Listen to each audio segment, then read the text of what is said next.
Hello and welcome to Prince Civil Services YouTube channel.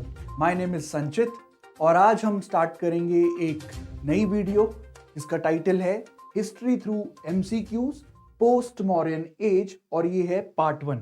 I hope आपने पिछली जो videos हैं इस सीरीज की जिसका नाम है हिस्ट्री थ्रू एमसीक्यूज वो देख ली हैं, जिसमें हमने स्टोन एज से स्टार्ट किया था, फिर हम आईबीसी, फिर वैदिक एज, फिर महाजनपद, फिर मौर्याज और हम पहुंच चुके हैं पोस्ट मॉडर्न एज तक।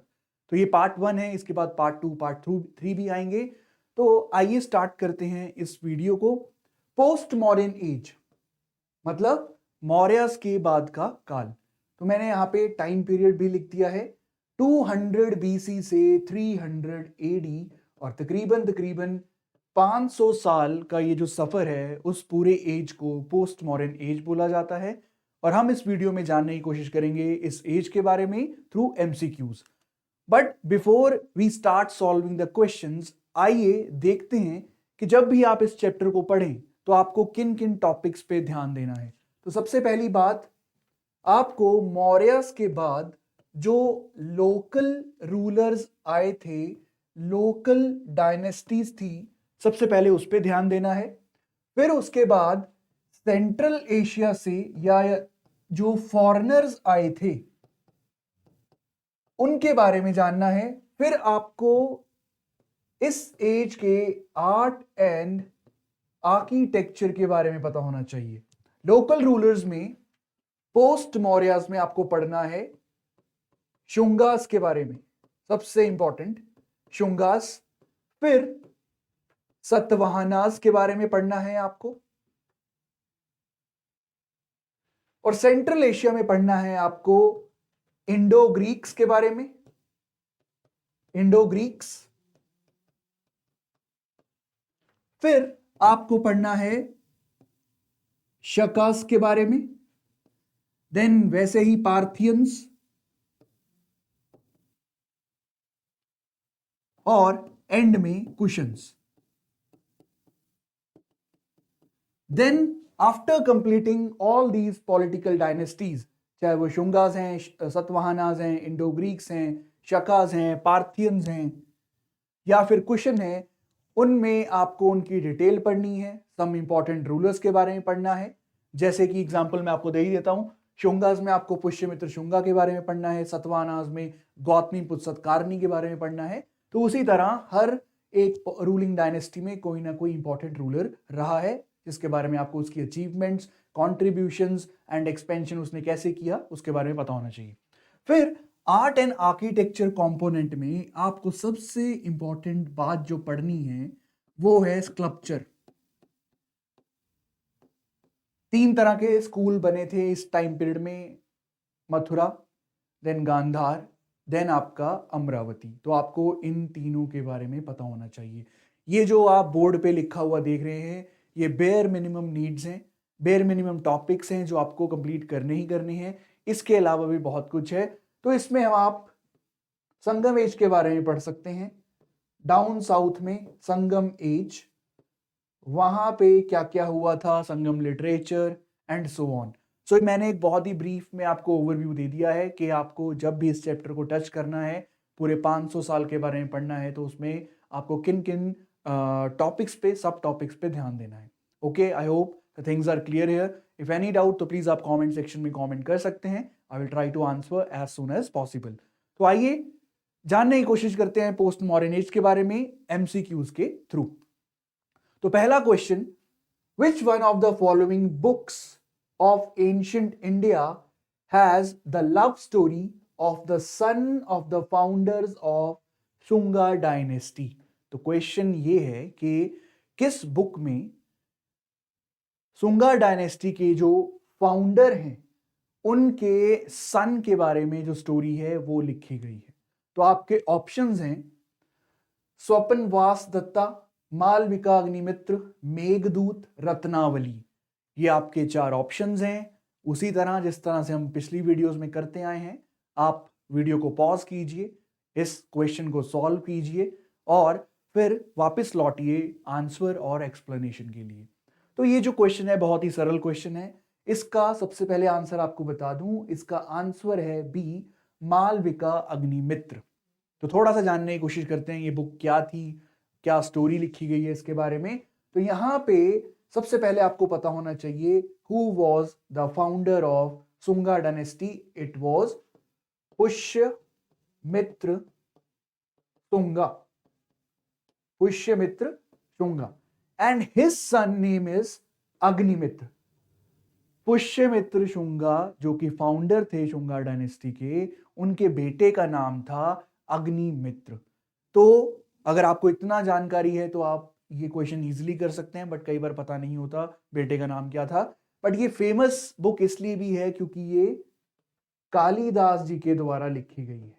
Famous play writer of the Gupta times Kalidas ji, उनके द्वारा ये बुक लिखी गई है मालविका अग्निमित्र। तो इसमें उन्होंने लव स्टोरी के बारे में बताया है अग्निमित्र के, और भी बहुत सारी इंफॉर्मेशन है रिगार्डिंग पुष्यमित्र शुंगा, कि कैसे उन्होंने आपका यज्ञ किया था, अश्वमेध यज्ञ किया था, उसके बारे में भी जानकारी मिलती है। तो प्लीज प्लीज यहाँ पे आपको मैं एक टिप दे देता हूँ दैट कालिदास जी के जितने भी पोएम्स हैं, जितने भी ड्रामाज हैं, मेघदूतम, मालविका अग्निमित्रम, अभिज्ञानम शकुंतलम, इस तरह के जितने भी कालिदास जी के द्वारा लिखे गए ड्रामाज हैं, पोएम्स हैं, वो आपको पता होना चाहिए। लिटरेचर इज इंपॉर्टेंट, और उसमें पूछा जाता है इस बुक का ऑथर कौन है, या इस बुक में किसके बारे में, किसकी स्टोरी लिखी गई है। तो ये था पहला क्वेश्चन। I hope you will remember that Malavika Agnimitra is the story, is a love story of the son of the Pushyamitra Shunga Agnimitra and written by Kalidas. Okay, now time to move to question number 2. Who among the following presided over the Buddhist council held during the reign of Kanishk at Kashmir? Question क्या पूछ रहा है कि ये जो Buddhist council हुई कश्मीर में, कनिष्क के द्वारा पेट्रोनेज प्रोवाइड किया गया, उसका प्रेसिडेंट कौन था, उसका चेयरमैन कौन था। Simple question. अगर आपको फैक्चुअल इंफॉर्मेशन थोड़ी बहुत पता है तो आप ये कर सकते हैं इजीली। तो आइए देखते हैं आपके ऑप्शंस क्या हैं।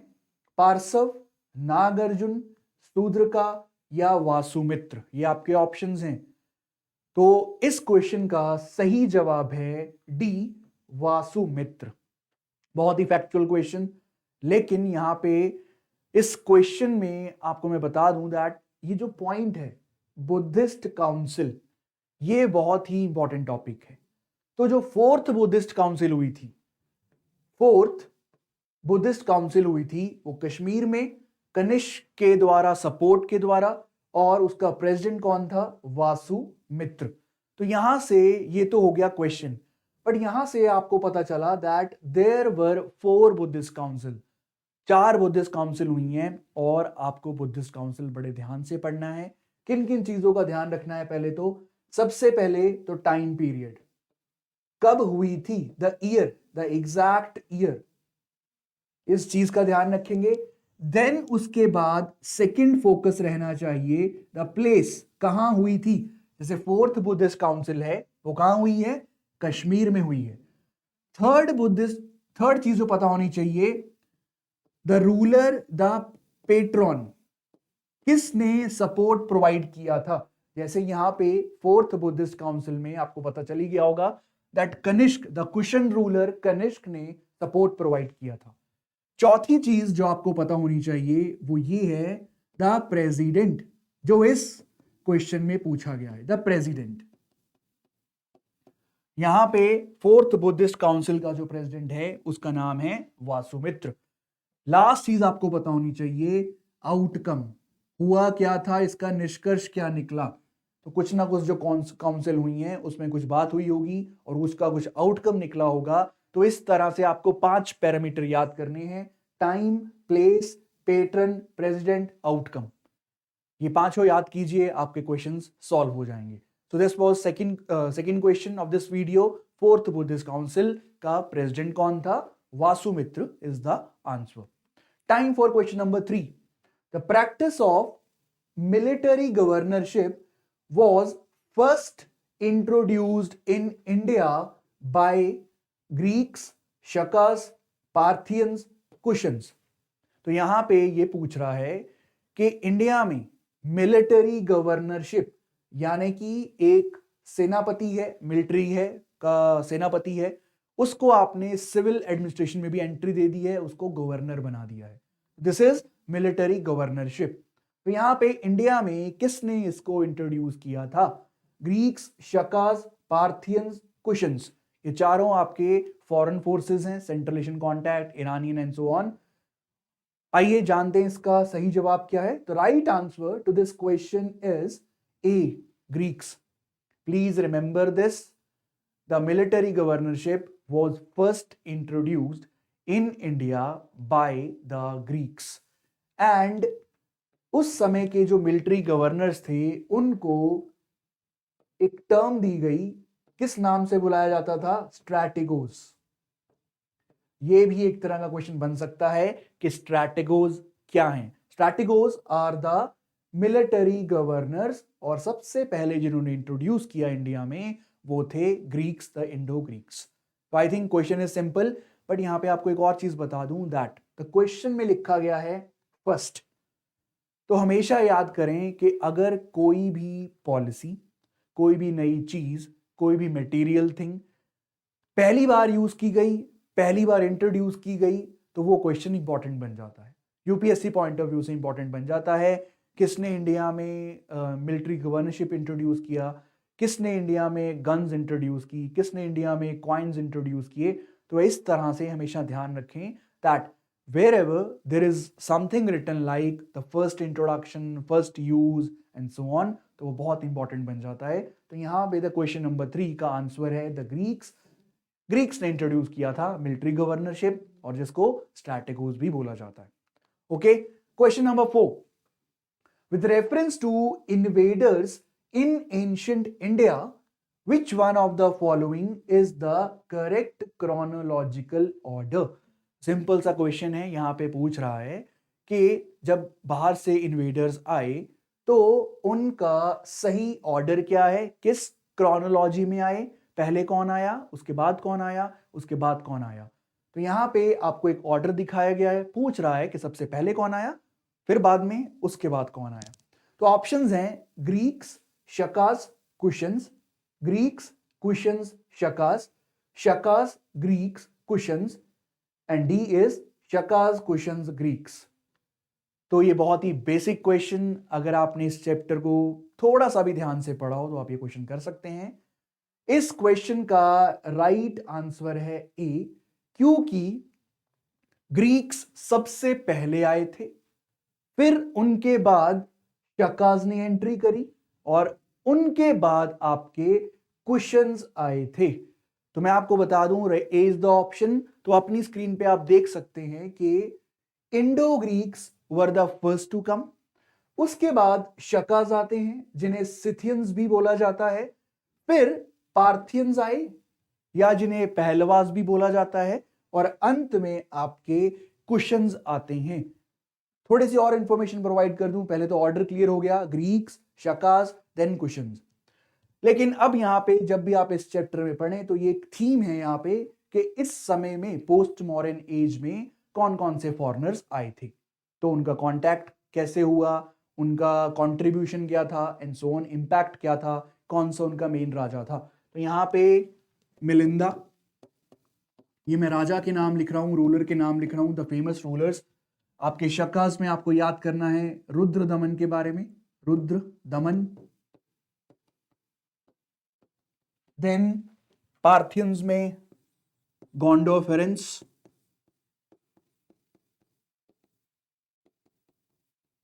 एंड कुशन्स में ऑब्वियसली आपको याद करना है कनिष्क के बारे में।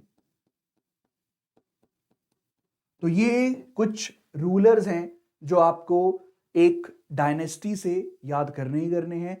अदर्स भी हैं और भी हैं, लेकिन वहां पे आपको इतना स्ट्रेस देने की जरूरत नहीं है। जो यहाँ पे नाम लिखे गए हैं, अगर आप इनको अच्छे से याद कर लेंगे तो मोस्ट प्रोबेबली सारे क्वेश्चन सॉल्व हो जाएंगे। सो ये था आपका question and time for the last question. Art and architecture से एक क्वेश्चन लेते हैं। Consider the following features regarding Buddha's sculpture. मूर्ति के रिगार्डिंग फीचर आपको बताए गए हैं, आपको पहचानना है कि कौन सा स्कूल है। Curly hair, elongated ears, protruding eyeballs, ये सब फीचर हैं। और क्वेश्चन क्या पूछता है, the above features describe which of the following school of art. किस स्कूल ऑफ आर्ट स्कल्पचर से रिलेटेड हैं ये फीचर्स? तो यहाँ पे Mathura school, Amaravati, Gandhara and Sarnath school, तो ये 4 स्कूल के नाम लिखे गए हैं। तो बहुत ही इंपॉर्टेंट है, आपको पता होना चाहिए schools of sculpture, schools of sculpture. Okay, तो यहां पे स्कूल के नाम लिखे गए हैं और ये फीचर्स जो हैं, आंसर बताता हूं that it belongs to the Gandhara school. तो आप अपनी स्क्रीन पे ये इमेज देख सकते हैं, ये एक स्कल्पचर है जो कि बिलोंग करता है गांधार स्कूल से। तो पोस्ट मॉडर्न एज में तकरीबन पोस्ट मॉडर्न एज में आपके स्कल्पचर स्कूल्स की डेवलपमेंट होती है, कुछ फॉरेन की इन्फ्लुएंस से, कुछ इंडिजिनस। तो उनमें से गांधार, मथुरा एंड अमरावती, ये तीन मेन स्कूल्स हैं जिनके फीचर्स आपको पता होने चाहिए। और यहाँ पे आप, जो मैंने आपको आंसर बताया कि ये जो आप मूर्ति देख रहे हैं, बुद्ध की मूर्ति देख रहे हैं, it belongs to the Gandhara school. Gandhara वो स्कूल है स्कल्पचर का जो कि फॉरेन इन्फ्लुएंस से इंपैक्ट होके आपका इसमें जो फीचर्स है वो देखने को मिलते हैं।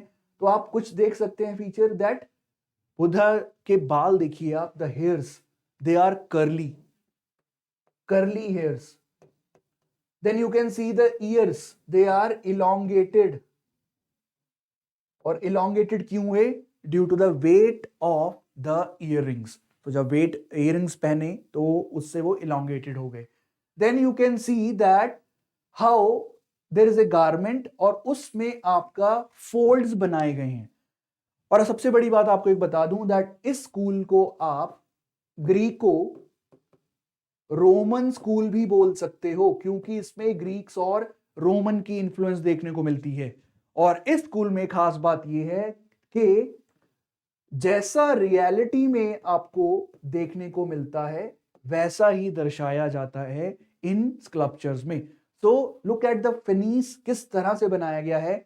जो फोल्ड्स हैं कपड़े के, गारमेंट के, वो वैसे ही हैं जैसे आपके रियल लाइफ में होते हैं। तो ये कुछ फीचर्स हैं। और एक बात और बता दूं दैट ये जो आप पीछे सर्कल देख रहे हैं इसको हैलो बोलते हैं। और यहां पे फर्क है, गांधार स्कूल में आपने यहां पे देखा कि यहां पे किसी भी तरह की ऑर्नामेंटेशन, सजावट नहीं है, बहुत ही सिंपल हैलो है।